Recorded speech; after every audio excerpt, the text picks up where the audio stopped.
شوہر کی ناشکری کرنے والے عورتیں۔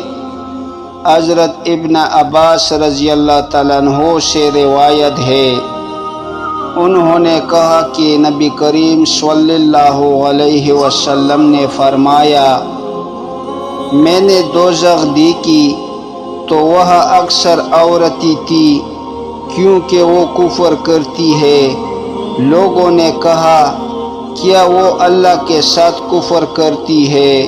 آپ صلی اللہ علیہ وسلم نے فرمایا، نہیں، بلکہ وہ اپنے خاوند کا کفر کرتی ہے، یعنی ناشکری کرتی ہے اور احسان فراموش ہے۔